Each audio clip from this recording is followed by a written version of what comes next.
Once upon a time, in a faraway land, there lived a man so exceptional that the divine hosts of heaven and hell were forced to take note. A man dangerous enough to bring Satan to his knees, but selfless enough to make God himself raise an eyebrow. How did this come to pass? Well, it all began at a very special birthday party for a very special young lady. Surprise! What is all this? It's your birthday, Kinsey. So? You've never been to a birthday party? No. What, like not even growing up? I went to the School of the Americas since kindergarten. We didn't really do birthday parties. But you celebrated Christmas. I don't have to explain myself to you. Oh, Kinsey, this is going to be so much fun. Xinjai made a cake, Jane Austen is here, we'll play some games. What sort of games?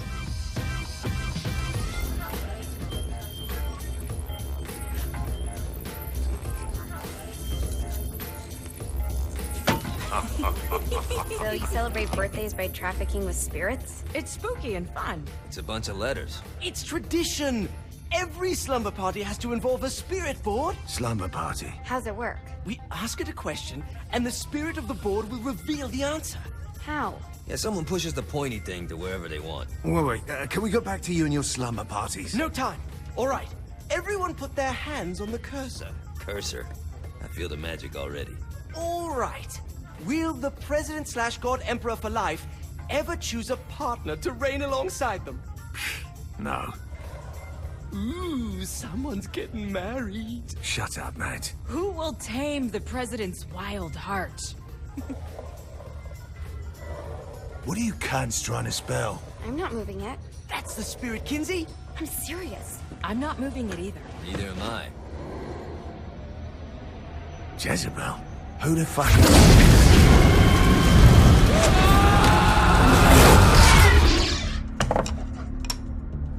Is that not normal? Where'd you get the board? I was going through Zinyax's artifact collection and found it there. Who did it belong to? Alistair Crowley? Christ. Guys? I think it's laughing at us. Fuck this. I think you're a smart enough piece of wood to see where this is going. Now, you ready to cooperate? That's more like it. You think we can trust it? It's not like we got a lot of options. So what's the plan? We mount up and go in after the boss? No, I do. No sense in what's left of humanity walking right into a death trap. Someone's gotta live to tell the story. That's a stupid plan, Johnny. I'm leaving you in charge. Hell of a plan, Johnny. Are you serious? I'm coming too. Are you kidding me? How do you plan to come back? I try not to sweat the details. You need someone with you that does. No. It's my birthday. Fine. All right, then. You know where my friend is?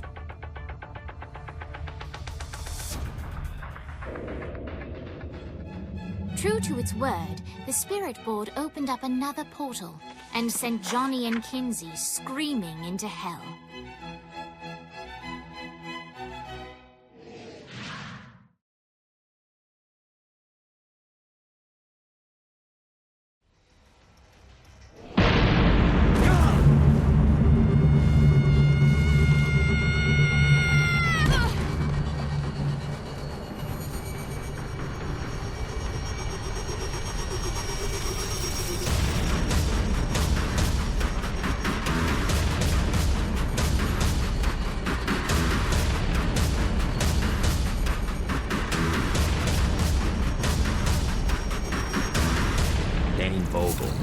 Ultor's behind this, I know it. Ultor and the Saints haven't been enemies in years. You really think he's responsible? You don't know him like I do. The boss put him through a window for a reason. The reason was the boss was kind of fucking crazy back then. That's a fair point.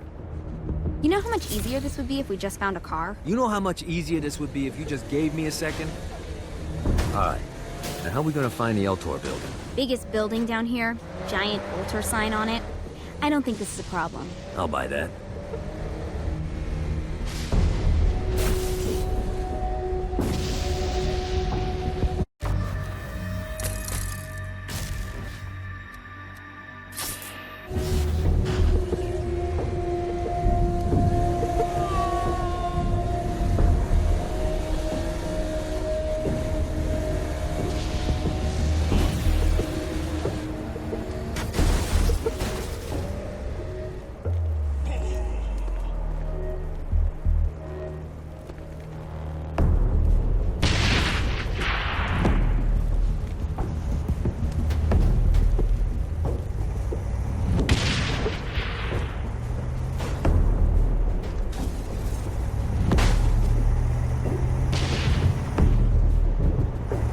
Who's next?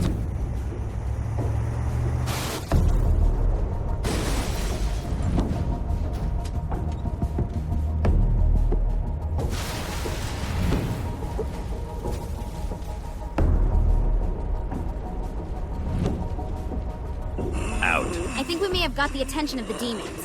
How do we want to handle it? We handle it by killing demons. Look at us. Kinsey Kensington and Johnny Gat driving together on a birthday adventure. Are you always this excited? Generally, I'm a misanthrope. I get it.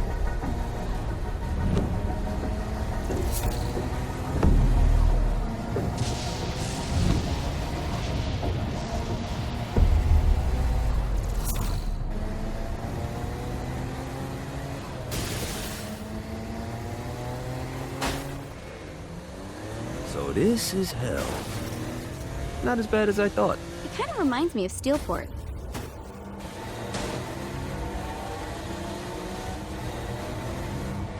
I can do this all day.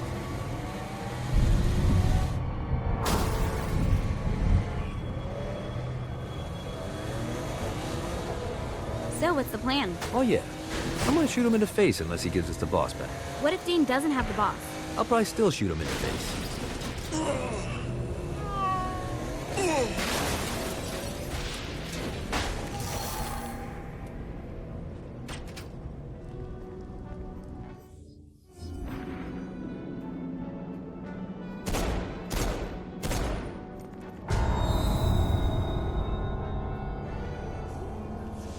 Welcome to hell. Shouldn't you have a receptionist? Such is the plight of eternal damnation. I have a feeling you didn't come here to catch up. Let's talk in my office.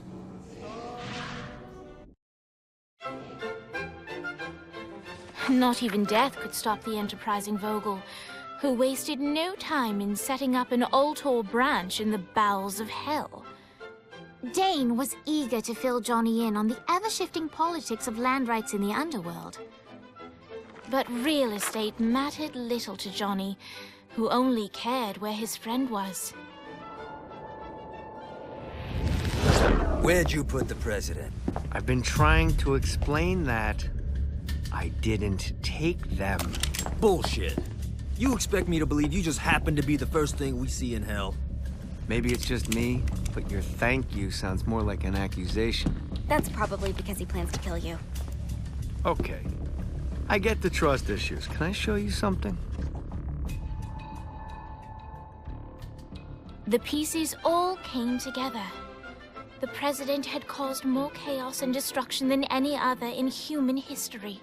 It was only natural that... And Johnny had one. I'm gonna shoot the devil in the face. I think you might be skipping some details. No, I said in the face. I like the commitment, but you gotta find a way to get close enough to him in the first place. When's the wedding? I'll just show up And then you'll shoot him in the face. Sorry, but it's a little more complicated than that. These things are tied to the soul. You won't be able to enter without one. So how do we get one? You get his attention. I know some places that are of particular value to the father of the bride. You hit those, you'll get your shot. Wait, why would Satan give out an invitation for destroying his stuff? Oh, he won't, but it should piss him off enough to get him to attack Johnny personally. Either the devil kills Gat and Ultor gets the construction contracts to rebuild what was destroyed, or Johnny kills Satan and I'll have to pay less taxes. Pretty win-win. That's why you're helping us? To make more money in hell? Hell's what you make of it, sweetie. Works for me. What you got? All right. Satan had entrusted the day-to-day running of hell to 5 archdukes, and Dane knew how to find them all. But beyond that, not everyone in hell was content to go along with Satan's status quo. There were others who shared Dane's ambition for power, and the Ultor mogul knew that the key to unseating Satan lay in gaining their aid.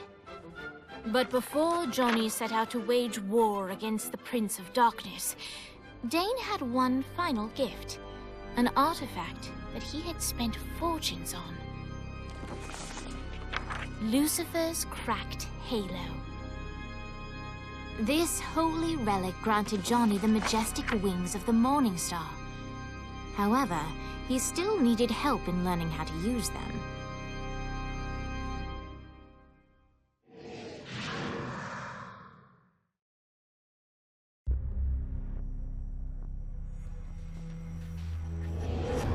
Alright, you got me out in the sticks, now what? Would it kill you to show a little excitement? You're about to experience angelic flight, for Christ's sake. Dane. Great. Now you should have...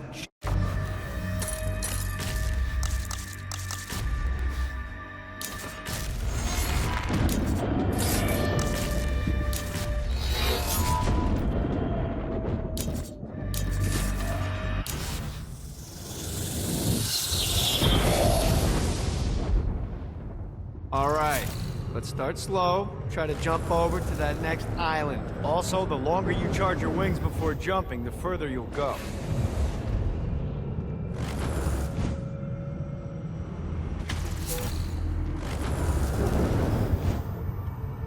Hey, you didn't fuck it up. Good job. Now get up that cliff. Don't worry, if something looks too high, just keep on jumping. Now it's time to fly. You heard of crawling before walking? Well, in this case, you need to jump before you can fly.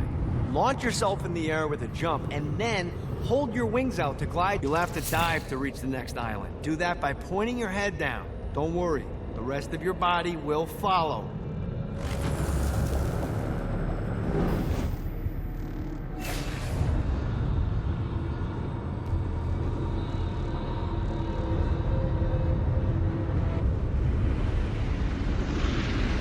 I put a shiny flap orb out in front of you. Collect the orb, and your wings will flap to gain speed. All right, now try flapping those wings on your own. Do a flap on your way to the next island. The exact opposite of diving is climbing. Climbing will slow you down and eventually cause you to stall. And trust me, stalling sucks. You can flap while gliding to gain additional speed. So the faster you're going... All right, time to take the training wheels off for the final lesson. Flying takes stamina. If you run out in midair, you are going to drop like a rock. Stupid. Let's get you back to the old tour building. I want to run through all the stuff you can do to hurt Satan. Sure thing. See you soon. Here's the deal. If you want some FaceTime with Satan, you need to get his attention. Now, Satan hates being challenged, so anything you do to undermine his control is good. Fraud, mayhem, shooting demons in the face, anything. You can keep track of Satan's wrath with this handy meter. Get it high enough and you'll be having drinks with Big Red in no time.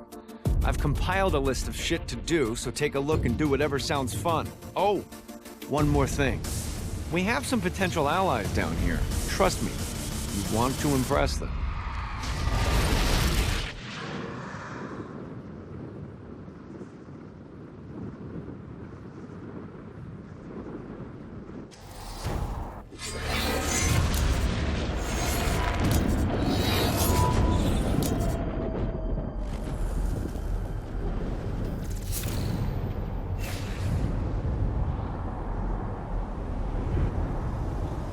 Woo!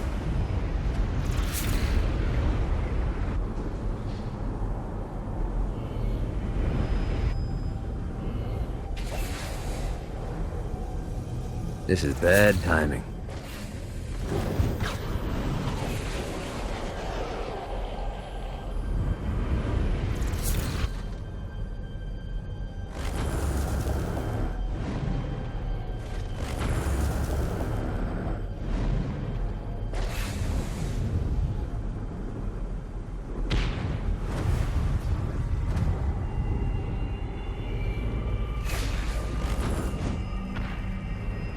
Running out of juice.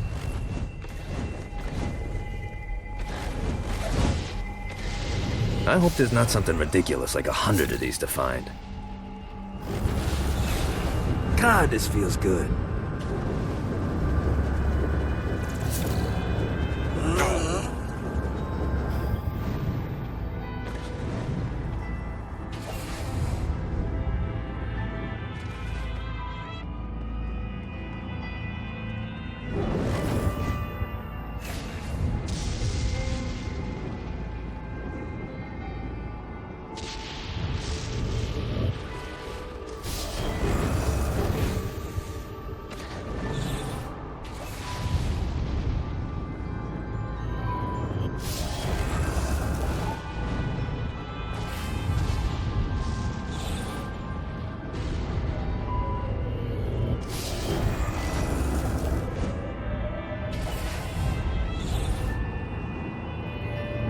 need the rest of wings.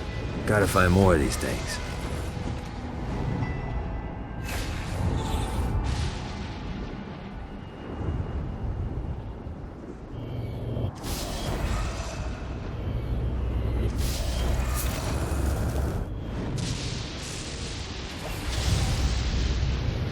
Nice.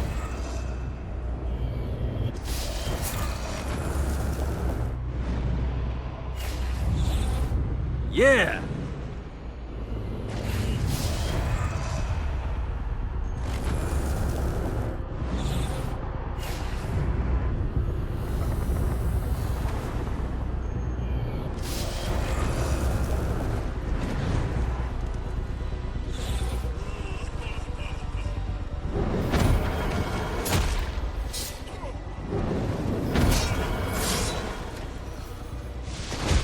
Much better, thanks.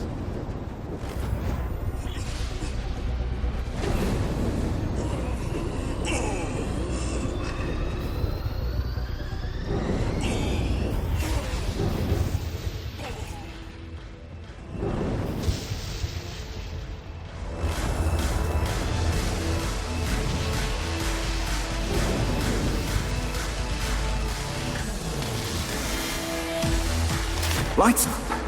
William Shakespeare, humanity's greatest playwright, and hell's most diabolical purveyor of entertainment, looks on as a brave mortal on an Orphean quest enters.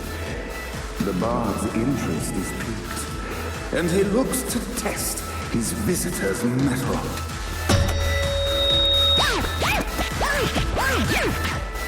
The masked tragedies were used to enemies cowering as they approached.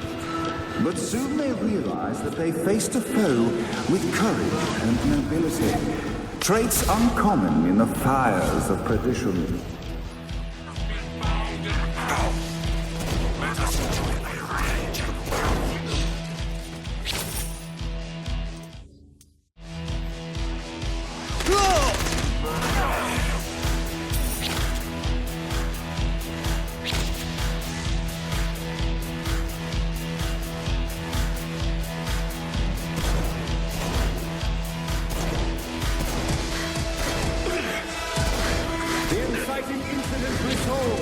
The time had come for rising action!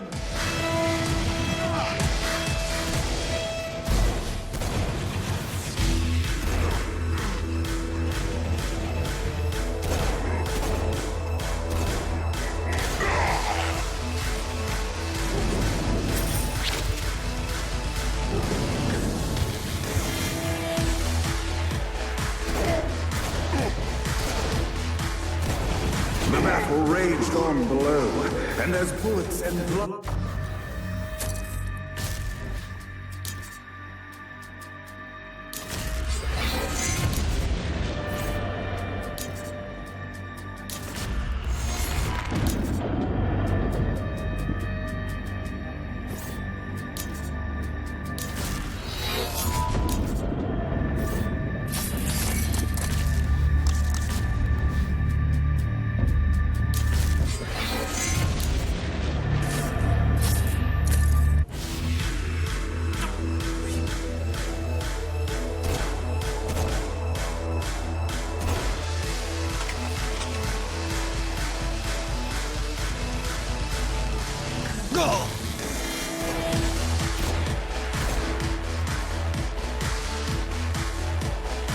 Let's play. This battle is far from over, mortal. Arise! And now, Act 3!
Bad timing.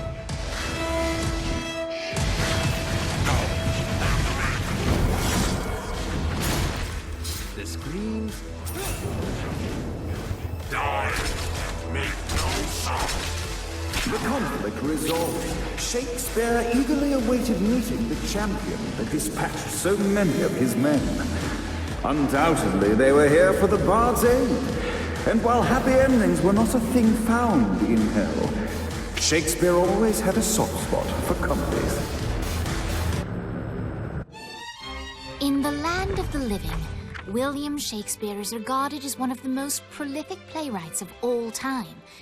However, to the denizens of hell, the bard is seen in a far different light.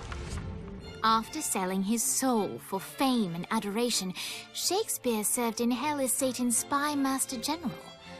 In doing his duty, Shakespeare would punish the souls he was investigating by forcing them to perform in grotesque passion plays for Satan's amusement. But in a Twelfth Night-esque twist, Shakespeare found himself living a double life.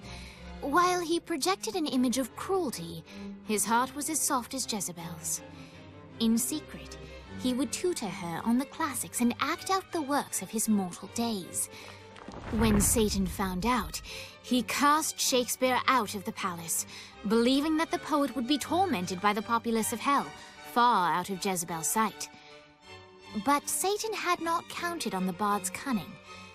Embracing his persona of master torturer, Shakespeare and his followers, the tragedies, took root in the entertainment district, biding their time for revenge.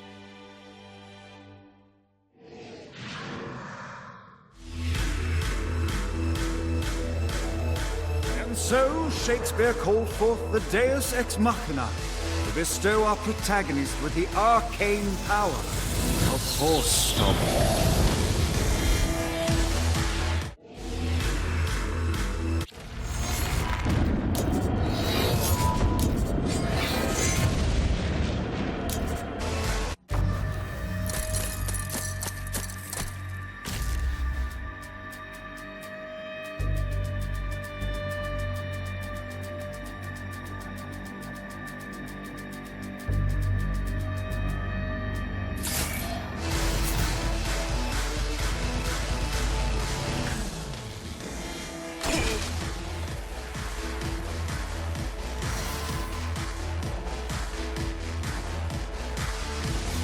The bard had written about love enough times to recognize it. Lights up. The mortal stands in the training grounds, eager to try out his new Force Stomp power on the group of demons in front of them.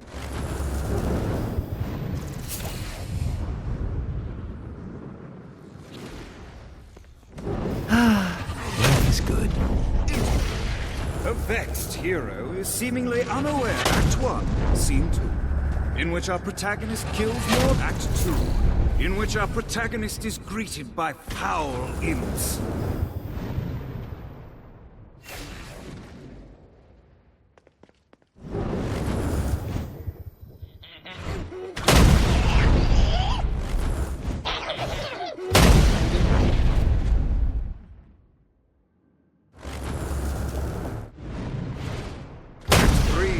In which our protagonist learns that Force Stomp even works on flying enemies, enabling them to remove a Dark Inciter's shield before shooting them to death. With the day is won, and the curtain closes on our noble hero.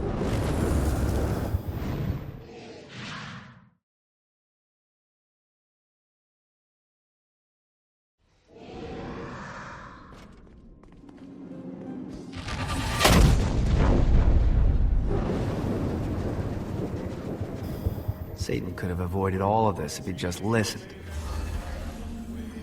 Don't mind if I do.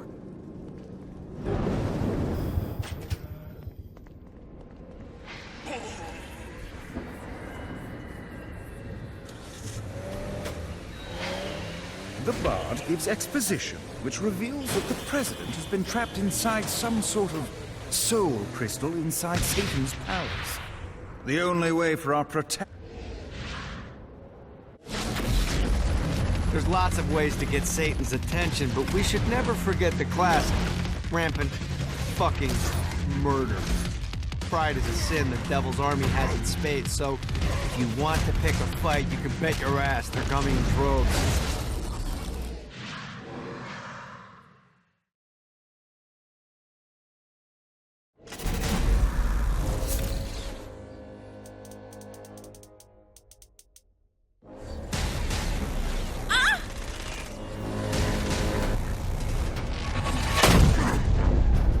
Hope Johnny can keep up.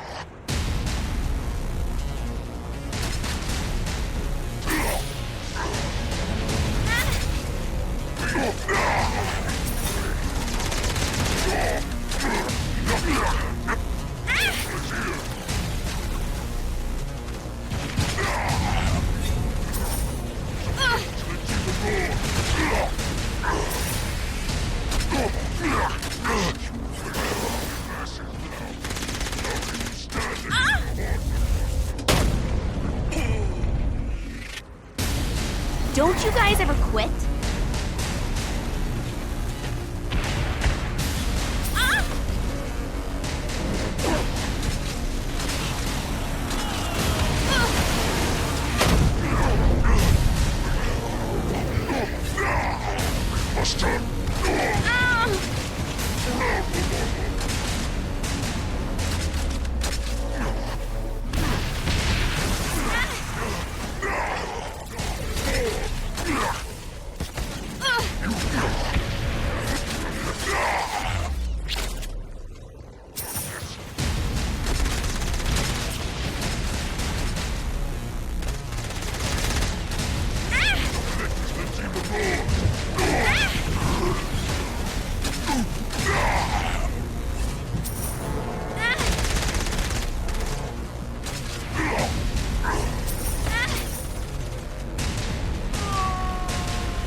Okay, maybe I do like murder. A little.